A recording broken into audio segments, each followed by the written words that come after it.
¿Demasiado gorda para el amor? Un despiadado capo de la mafia humilla a una camarera con curvas, hasta que ella lo doblega. ¿Qué pasa cuando el jefe del bajomundo más despiadado de Chicago intenta humillar públicamente a la única mujer lo suficientemente valiente para servirle? Él esperaba que se desmoronara.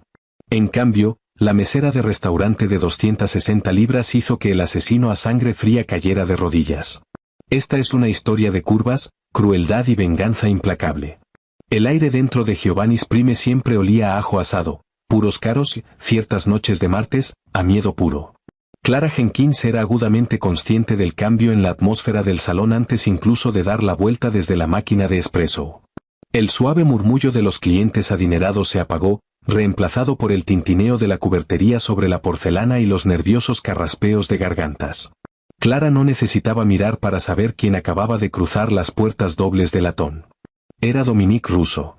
Dominique no era simplemente un empresario adinerado. Era el jefe indiscutible del sindicato ruso, un hombre cuya fachada legítima en bienes raíces apenas ocultaba la sangre en sus manos.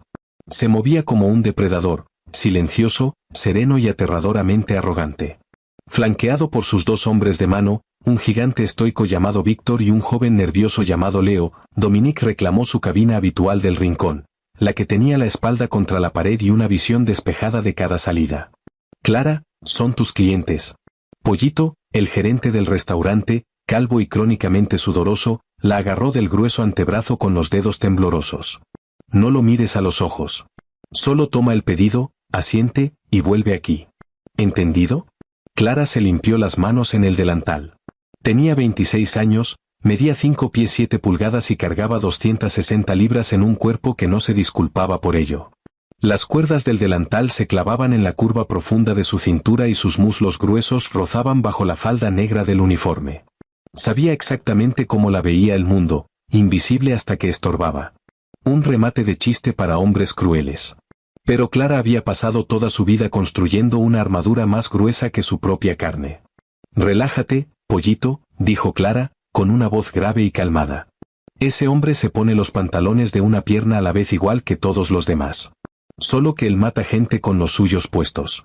Clara tomó una jarra de plata con agua helada y una carta de cuero, cruzando el comedor hacia la cabina. Al acercarse, el magnetismo puro de Dominique Russo se volvió sofocante. Dominique tenía el cabello negro azabache peinado hacia atrás desde una cara aristocrática y afilada, y ojos color acero apaleado. Iba impecablemente vestido en un traje a medida color carbón que se ceñía a sus anchos y musculosos hombros. «Caballeros», dijo Clara con ecuanimidad, depositando los vasos de agua. «Bienvenidos a Giovanni's. ¿Puedo traerles algo del bar para comenzar?» Dominique no miró la carta. Ni siquiera miró su cara. Sus ojos fríos se deslizaron lentamente por el cuerpo de Clara, tomando en la anchura de sus caderas y la inconfundible solidez de su silueta. Una mueca de desprecio curvó la comisura de su boca perfectamente esculpida. «Víctor», dijo Dominique, con su voz un bajo y ronco barítono que llegaba justo lo suficiente para que las mesas adyacentes lo escucharan. «Cuando pago $10,000 mensuales por asiento prioritario en este establecimiento, espero un cierto nivel de elegancia estética. Dime, ¿se les acabaron las meseras y contrataron una carroza de carnaval?» Leo soltó una carcajada sonora. Víctor sonrió, cruzando sus masivos brazos. Un silencio pesado y sofocante cayó sobre las mesas vecinas. Pollito, observando desde las puertas de la cocina, parecía a punto de desmayarse. La mayoría de las mujeres se habrían ruborizado, tartamudeado o roto a llorar. Clara había escuchado cosas peores de los bravucones del instituto, pero la crueldad casual y devastadora de ese hombre poderoso encendió una rabia fría y tranquila en su pecho. Clara no se inmutó. No bajó la mirada. Simplemente inclinó la jarra de plata y comenzó a servir el agua helada en el vaso de Dominique. Sirvió hasta el borde. Y luego siguió sirviendo. El agua congelada se desbordó sobre el borde, derramándose sobre el mantel blanco impoluto y salpicando directamente en la manga de la chaqueta de $3,000 de Dominique. ¿Pero qué demonios estás haciendo?, ladró Dominique, saltando mientras el agua helada empapaba su puño. La mano de Víctor voló instantáneamente hacia el bulto dentro de su chaqueta. Clara depositó la jarra sobre la mesa con un golpe fuerte y definitivo. «Mis disculpas, señor Russo», dijo Clara, con la voz destilando una dulzura letal. «Pensé que un hombre con un ego tan enorme podría manejar un volumen extra». Resulta que es increíblemente frágil. El restaurante quedó en silencio absoluto. Se podría haber escuchado caer un alfiler. La mandíbula de Leo colgó abierta. Víctor se congeló, esperando la orden de desenfundar el arma. Dominique estaba parado ahí, con el agua goteando de su caro puño, mirando fijamente a la mesera de talla grande que acababa de burlarse de él abiertamente en su propio territorio. El acero de sus ojos se oscureció hasta una tormenta violenta. Dominique invadió el espacio personal de Clara, poniéndose directamente frente a ella. Clara levantó la barbilla, negándose a retroceder ni un centímetro. Podía oler su colonia, bergamota y cuero caro mezclado con el suave aroma metálico de la pólvora. ¿Sabes con quién estás hablando, cariño?, susurró Dominique, con la voz vibrando de amenaza. Podría convertirte en carne de salchicha antes de que termine tu turno. ¿Y entonces quién te traería el filete?, respondió Clara de golpe, con el corazón golpeando violentamente contra sus costillas, aunque su cara permanecía una máscara de piedra. ¿Quieres dispararme por derramar el agua? Adelante. Pero a menos que vayas a apretar el gatillo, siéntate y dime cómo quieres el chuletón cocido. Tengo otras mesas. Por 5 agónicos segundos, Dominique la fulminó con la mirada. La vena en su cuello pulsaba. Era un hombre que exigía que el mundo se arrodillara ante él. Y sin embargo, esta mujer pesada y sin disculpas lo miraba como si fuera una molestia. Lentamente, de manera increíble, una carcajada oscura y peligrosa retumbó en el pecho de Dominique. Dominique volvió a sentarse, despidiendo a Víctor con un gesto. Término medio, dijo Dominique con suavidad, con los ojos sin apartar la vista de la cara de Clara. Y si sale demasiado hecho, no solo me quejaré con el gerente. Incendiaré este lugar con usted adentro. Término medio, escribió Clara en su blog. Procura no llorar si sale un punto más. Clara se dio la vuelta y se alejó. Podía sentir los ojos de Dominique quemándole la espalda en cada paso, analizando el balanceo decidido de sus caderas. Cuando empujó las puertas de la cocina, las rodillas finalmente le cedieron. Clara agarró el mostrador de acero inoxidable, jadeando. ¿Estás loca?, chilló Pollito, agarrándose el poco cabello que le quedaba. Nos va a matar. Nos va a matar a todos. Es un matón con fondo fiduciario y una pistola, Pollito, murmuró Clara, intentando calmar sus manos temblorosas. Pero sabía la verdad. Acababa de ponerse un blanco en la espalda. Cuando Dominique y sus hombres se fueron 2 horas después, Clara fue a limpiar la mesa. Debajo de su vaso de whisky vacío había un billete de $100 nuevo y crujiente. Y escrita en letras cursivas elegantes y afiladas en una servilleta, una sola frase. Tienes una boca muy grande para una chica gorda. Disfrutaré cerrándola. Las siguientes 2 semanas fueron una clase magistral de guerra psicológica. Fiel a su aterradora reputación, Dominique Russo no olvidó el desplante. En lugar de deshacerse de Clara silenciosamente, decidió convertir su vida en un infierno en vida. Dominique se convirtió en un cliente diario en Giovanni's Prime. Llegaba a almorzar y exigía que Clara lo atendiera. Extendía casualmente las piernas en los estrechos pasillos, obligando a Clara a apretarse con su gran cuerpo a su lado, humillándola frente a sus asociados. Hacía comentarios cortantes sobre su dieta, preguntaba si la cocina tenía suficiente inventario para atender a los clientes después de que ella comiera su turno, y le dejaba de propina folletos de gimnasio en lugar de dinero. Clara vivía en un pequeño y con corrientes de aire apartamento en la calle 43, peleando constantemente con su arrendador sobre un radiador roto. No se podía permitir renunciar. Necesitaba las propinas para pagar la fisioterapia de su madre en Ohio. Así que Clara tragó el miedo y contraatacó de la única manera que sabía, con una defensa de acero. Cuando Dominique le dejó un folleto del gimnasio, Clara donó $20 a un rescate local de cerdos a nombre de Dominique Russo y pegó el certificado de agradecimiento en su mesa reservada. Cuando Dominique se quejó de que los pasillos eran demasiado estrechos para su inmensa gravedad, Clara ofreció ruidosamente traerle un asiento elevado para que se sintiera más grande. El tira y jala se convirtió en un extraño y tóxico baile. Dominique estaba furioso ante la negativa de Clara a quebrarse, y sin embargo completamente cautivado por ello. Nadie le hablaba de esa manera. Los hombres se acobardaban. Las mujeres hermosas y delgadas se lanzaban a sus pies rogando por una migaja de su atención.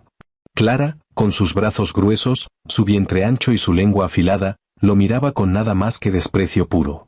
La dinámica torcida se destruyó violentamente en una lluviosa noche de jueves. La hora pico de la cena había terminado. Clara limpiaba la barra de caoba mientras Pollito contaba la caja en la oficina trasera.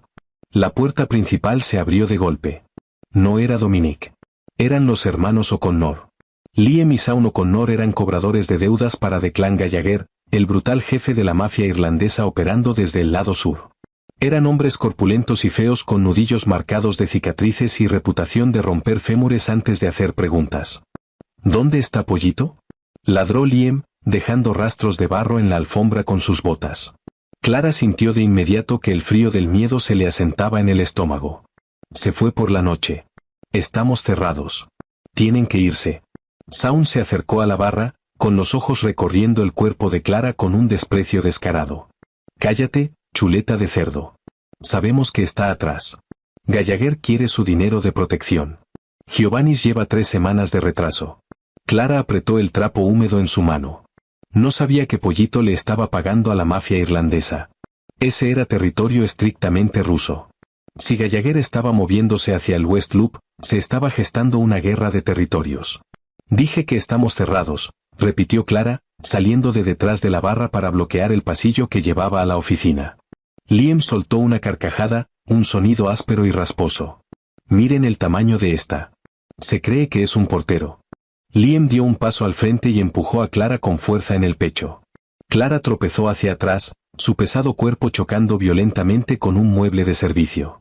Una bandeja de vasos se destrozó en el suelo, cortándole las pantorrillas. El dolor ardió, pero la adrenalina lo enmascaró. No me toques, gruñó Clara, agarrando una pesada botella de ketchup de vidrio de una mesa cercana.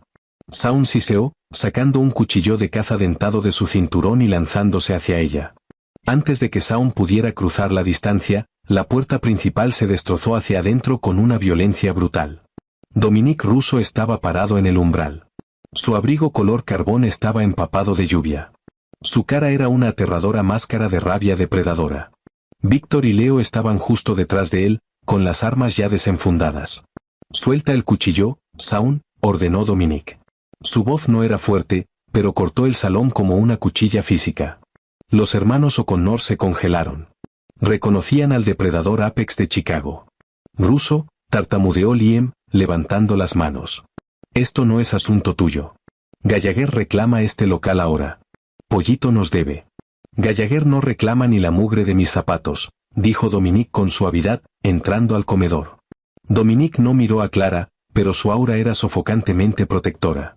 «Y nadie, absolutamente nadie, viene a mi ciudad, destroza mis mesas, y le pone las manos encima a lo que es mío». La mandíbula de Clara se tensó. ¿Lo que es mío? Clara no era un objeto. Y definitivamente no era suya. Sin previo aviso, Dominic se movió. Para ser un hombre en traje a medida, su velocidad era demoníaca. Cerró la distancia entre él y Shaun O'Connor en 2 zancadas. No usó el arma. Dominic agarró la muñeca de Shaun, torciéndola hasta que un chasquido siniestro resonó por el salón. Mientras Shaun gritaba y soltaba el cuchillo, Dominic elevó la rodilla, aplastando la cara del irlandés con un crujido húmedo y nauseabundo. Shaun se derrumbó, inconsciente y sangrando profusamente sobre la alfombra cara. Liam gritó y alcanzó su chaqueta, pero Víctor ya estaba ahí, presionando el cañón de una pistola con silenciador con fuerza contra la sien de Liam. «Recoge tu basura», susurró Dominic a Liam, limpiándose una mota de sangre del puño. «Dile a Declan que si vuelve a mandar a sus perros a mi territorio, los devuelvo en latas de comida para perros. Lárgate». Liam, temblando, cargó a su hermano inconsciente por el cuello y lo arrastró hacia afuera bajo la lluvia. El restaurante volvió al silencio, salvo por el sonido de la tormenta afuera. Dominic se giró lentamente para mirar a Clara. Clara estaba contra la pared, respirando con dificultad, con un delgado hilo de sangre corriéndole por la espinilla desde el cristal roto. El delantal estaba sucio, el cabello revuelto. Dominic caminó hacia ella, con sus ojos oscuros clavados en los de Clara. La peligrosidad que irradiaba de él era palpable. Dominic se detuvo a pulgadas de distancia, con el pecho casi rozando los pechos de Clara. Dominic extendió la mano, con sus dedos enguantados de cuero tocando suavemente un lado de su cara. El contraste de esas manos violentas actuando con una ternura tan desconcertante le envió una sacudida eléctrica confusa por la columna vertebral. «Estás sangrando», murmuró Dominic, con el pulgar rozando su mandíbula. «Estoy bien», respondió Clara bruscamente, apartando su mano de golpe. Detestaba cómo le temblaba la voz. No necesitaba tu ayuda.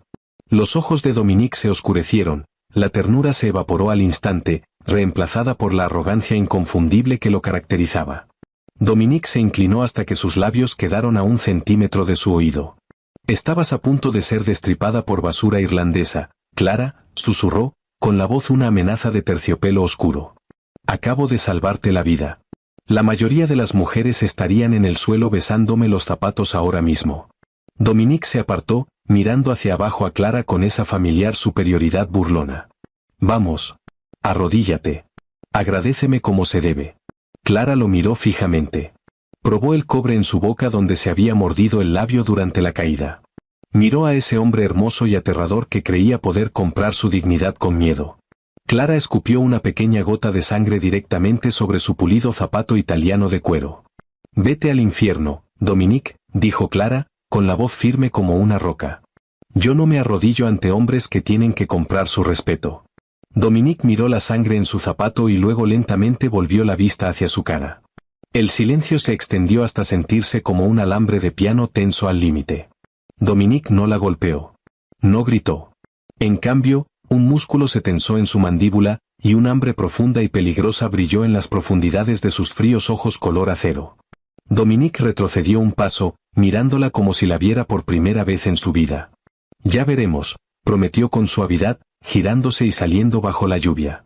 El lunes siguiente, Pollito Díez había desaparecido. En su lugar estaba un abogado impecablemente vestido llamado Harrison Fletcher, quien informó educadamente al personal de Giovanni's Prime que el establecimiento había sido adquirido en su totalidad por Russo Enterprises. El corazón de Clara se hundió hasta el estómago. Dominique no solo había escalado la guerra. Había comprado el campo de batalla. Sin embargo, el tormento se detuvo completamente. Dominique ya no le ponía el pie en el camino. Ya no le dejaba folletos insultantes. En cambio, simplemente se sentaba en su cabina del rincón y la observaba. Sus ojos color acero apaleado rastreaban cada balanceo decidido de sus caderas, cada pivote seguro sobre sus piernas gruesas, y la manera en que Clara levantaba bandejas cargadas que hacían sudar a los meseros masculinos. El silencio era mucho más perturbador que sus insultos. Era la paciencia calculada de un lobo estudiando una jaula que no sabía cómo abrir. Pero la defensa de Clara había tenido repercusiones mucho más amplias que las guerras del restaurante. Declan Gallagher, el despiadado jefe de la mafia irlandesa, quería sangre. La mandíbula rota que Dominique le había regalado a Sean O'Connor era un acto de guerra. Y Gallagher no era un hombre que peleara limpio. La palabra en la calle, alimentada por los susurros de funcionarios corruptos de la ciudad, era que el intocable Dominique Russo tenía un punto ciego bizarro e inexplicable, una mesera gordita y bocona del West Loop. Decidieron golpear a Dominique donde creían que era más vulnerable. Ocurrió una helada noche de martes. Clara acababa de desbloquear la puerta de su estrecho apartamento en la calle 43, tiritando mientras la corriente de aire atravesaba su abrigo de invierno barato. El pasillo estaba oscuro, demasiado oscuro. La bombilla del techo había sido destrozada. Antes de que pudiera alcanzar el interruptor de la luz, una mano masiva se cerró sobre su boca, con sabor a tabaco rancio y grasa. Ni un sonido, Ferda. Una voz ronca siseó en su oído. Otro hombre cerró la puerta de golpe detrás de ellos, sumergiéndolos en las sombras. Era Liam O'Connor, acompañado de un matón corpulento que Clara no reconocía. El pánico agarró el pecho de Clara, pero lo empujó hacia abajo con fuerza. Años de ser blanco por su talla le habían enseñado una verdad fundamental. No era pequeña. Y se negaba a actuar como si lo fuera. Russo va a vernos mientras te cortamos antes de ponerle una bala, se burló Liam, sacando un revólver pesado de su cinturón. Empujó a Clara violentamente hacia el centro de la sala, esperando que tropezara y cayera. Subestimó gravemente su centro de gravedad. Clara plantó sus piernas gruesas y sólidas y absorbió el empujón sin caer. En lugar de acobardarse, usó el impulso para girar, blandiendo su pesado bolso de cuero como un mayal medieval. La hebilla de latón sólido se estrelló contra la sien del matón con un crack nauseabundo. El matón dejó caer el arma, aullando de dolor mientras se tambaleaba hacia atrás. El segundo hombre se lanzó sobre Clara, envolviendo sus brazos alrededor de su cintura para derribarla al suelo. Clara rugió con un sonido de furia pura e indestilada. Clara lanzó todo su peso de 260 libras hacia atrás, aplastando al hombre contra la pared. El yeso se agrietó bajo la fuerza tremenda del impacto, y el aire salió de sus pulmones en un jadeo agudo. Clara no era una flor delicada para ser arrancada. Era una roca rodando cuesta abajo. Clara le clavó un codazo en las costillas, pero Liam se estaba recuperando. Liam agarró una lámpara de piso pesada y la balanceó con fuerza, golpeando a Clara en el hombro. El dolor explotó en su brazo, haciendo que Clara cayera de rodillas. Clara jadeó, con la visión dando vueltas mientras Liam corría la corredera de su pistola recuperada, apuntándola directamente a la frente de Clara. «Buen truco, gordita», escupió Liam, con la sangre manando de su sien. «Que duermas bien». «Van». El disparo ensordió a Clara, pero el dolor nunca llegó. En cambio, los ojos de Liam se pusieron en blanco y Liam se desplomó sobre el linóleo barato de Clara en un montón sin vida. Parado en el umbral estaba Dominique Russo. Su traje carbón estaba rasgado, y la sangre empapaba rápidamente el lado izquierdo de su camisa blanca impoluta. Sostenía una pistola con silenciador en la mano, con el humo rizándose desde el cañón. Había sido emboscado en la planta baja, sus hombres, en ningún lugar a la vista. El segundo sicario, dándose cuenta de que el propio jefe estaba ahí, abandonó a Clara y se lanzó sobre Dominique con una navaja. Dominique, debilitado por la bala en el costado, levantó el arma, pero el hombre lo tacleó hacia el estrecho pasillo. El arma se escurrió por el suelo. El sicario levantó el cuchillo, apuntando a la garganta de Dominique. Clara no buscó un arma. Clara se convirtió en una. Clara cargó con una velocidad explosiva, golpeando al atacante con la fuerza devastadora completa de una defensora de fútbol americano. Su hombro conectó con el pecho del hombre, levantándolo completamente del piso sobre Dominique. Se estrellaron contra el famoso radiador de hierro fundido roto de Clara. La tubería oxidada gimió y se partió. El agua presurizada y ardiente erupcionó de la instalación, salpicando al sicario en la cara. El hombre gritó, avanzando ciegamente hacia la puerta y huyendo escaleras abajo hacia la noche. El apartamento quedó en silencio absoluto, salvo por el vapor silbante del radiador roto y la respiración pesada y entrecortada de dos supervivientes. Clara se incorporó lentamente. El uniforme estaba rasgado, el hombro pulsando de agonía. Miró hacia abajo al temido rey del bajo mundo de Chicago. Dominique estaba desplomado contra la pared, apretándose el costado sangrante. Su piel estaba peligrosamente pálida. La sonrisa arrogante había desaparecido por completo. «Tú», raspó Dominique, mirándola con asombro absoluto. «Acabas de salvar a este maldito mafioso». «Sí», dijo Clara, terminando la frase y agarrando un trapo de cocina para presionarlo contra su herida sangrante. «Y ahora veremos si tus modelos delgaditas pueden cargarte muerto fuera de aquí antes de que llegue la policía». Clara lo jaló de pie. Dominique era músculo puro y denso, pero Clara enroscó su grueso brazo alrededor de su cintura, estabilizándolo contra sus propias caderas anchas y sólidas. Por primera vez en su vida, Dominique Russo se apoyó completamente en otra persona. La casa segura subterránea de Dominique era un penthouse espacioso y estéril en el Gold Coast. Clara había conseguido llevarlo al elevador privado justo cuando Dominique perdió el conocimiento por la pérdida de sangre. Víctor y Leo llegaron 20 minutos después con un médico clandestino, encargándose de la sombría tarea de extraer la bala de Gallagher de las costillas de su jefe. Clara estaba sentada en la opulenta y tenuemente iluminada sala de estar, con su delantal arruinado descartado sobre un sofá de cuero de $1.000.000. Estaba exhausta, golpeada y cubierta de su propia sangre y la de Dominique. Debería haber huido. Tenía suficiente dinero en su fondo de emergencia para comprar un billete de autobús de vuelta a Ohio. Pero un extraño impulso magnético la mantenía anclada en el lugar. 2 horas después, las pesadas puertas de roble del dormitorio principal hicieron clic al abrirse. Dominique estaba parado ahí. Estaba descamisado, fuertemente vendado en el torso, llevando únicamente pantalones oscuros. Lucía en carne viva, despojado de sus trajes afilados y su armadura intimidante. Se movía despacio, haciendo una mueca con cada paso, hasta que estuvo parado frente a donde Clara estaba sentada. «El médico dijo que perdí mucha sangre», murmuró Dominique, con su voz ronca más suave de lo que Clara había escuchado jamás. «Dijo que si no hubieras presionado la herida y me hubieras cargado hasta el auto, me habría desangrado sobre tu feo linóleo». «Te mando la cuenta de la tintorería», dijo Clara con sequedad, sin romper el contacto visual ni el del radiador. Dominique no se rió. La miraba fijamente, con sus ojos oscuros trazando las curvas pesadas y sin disculpas de su cuerpo, los muslos gruesos apretados sobre el sofá, el ancho y suave vientre, los anchos hombros que acababan de lanzar a un hombre adulto por toda la habitación. La burla y el desprecio que usualmente bailaban en sus ojos habían desaparecido por completo. En su lugar había algo que parecía aterradoramente similar a la reverencia. ¿Por qué peleaste por mí, Clara?, preguntó él con suavidad.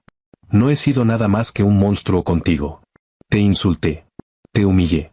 Porque no soy tú, dijo Clara con fiereza, con la voz temblando ligeramente con la adrenalina que todavía le corría por las venas. Tú crees que el poder consiste en destrozar a las personas. Me miras y solo ves un blanco porque no encajo en tu perfecto mundo de traje a medida. Peleé porque no dejo que los matones ganen. Ni los hombres de Gallagher, ni tú. Dominique se acercó un paso más. Estaba tan cerca que Clara podía sentir el calor que irradiaba de su piel febril. No te apunté porque no encajas, Clara, confesó Dominique, con las palabras pareciendo arrancadas de su pecho contra su voluntad. Te apunté porque eres lo único real que he visto en 10 años. La respiración de Clara se atascó. Todos me mienten, continuó Dominique, con la voz temblando de una intensidad oscura y desesperada. Se inclinan, se arrastran, están de acuerdo con todo lo que digo porque están aterrorizados. Pero tú, me derramaste el agua helada encima. Me miraste a los ojos y me dijiste que me fuera al infierno. Tu fuerza, tu resistencia, me volvían loco. Quería romperte solo para demostrar que eras como todos los demás. Dominique hizo una pausa. Pero no te rompiste. Solo te volviste más hermosa. Dominique extendió la mano, con sus dedos callosos rozando suavemente un mechón de cabello detrás de la oreja de Clara. Eres una reina, Clara, susurró. Una guerrera envuelta en curvas suaves. Y yo era demasiado arrogante, demasiado estúpido para verlo hasta que estabas parada sobre mí, peleando mis batallas. Clara se puso de pie. Estaba a centímetros de él, con su generoso pecho rozando sus costillas vendadas. Clara no se derritió ante su confesión. Mantuvo la columna vertebral completamente recta. Las palabras son baratas, Dominique, dijo Clara, con su voz grave cargada de autoridad. Me dijiste una vez que tenía una boca muy grande para una chica gorda. Me exigiste que me arrodillara ante ti. Creíste que podías quebrar mi orgullo porque uso una talla más grande de vestido. La mandíbula de Dominique se tensó. La vergüenza en sus ojos era vívida y completamente real. Estaba equivocado, dijo él sin rodeos. Demuéstralo, desafió Clara. El silencio se extendió por el enorme penthouse, pesado y sofocante. Dominique Russo era el rey del bajo mundo de Chicago. No respondía ante nadie. No se inclinaba ante nadie. Comandaba legiones de hombres violentos y controlaba millones en riqueza ilícita. Dominique miró los ojos feroces y hermosos de Clara, y luego, lentamente, con agonizante deliberación, el jefe mafioso comenzó a descender. Ignoró el dolor ardiente en su costado herido. Dominique se hundió hasta que sus rodillas tocaron el caro suelo de madera dura. Estaba completamente a los pies de Clara, mirando hacia arriba a la magnífica mujer de talla grande que había destrozado su ego y le había salvado la vida. Dominique extendió la mano hacia adelante, tomando las manos gruesas y hermosas de Clara entre las suyas, y presionó sus labios con reverencia sobre sus nudillos. Yo, Dominique Russo, estoy de rodillas, susurró, mirando hacia arriba con una rendición completa e incondicional. Lo siento, Clara. Soy tuyo. Ordéname. Clara miró hacia abajo al despiadado rey del bajo mundo, con su orgullo completamente quebrado y rehecho a imagen de ella.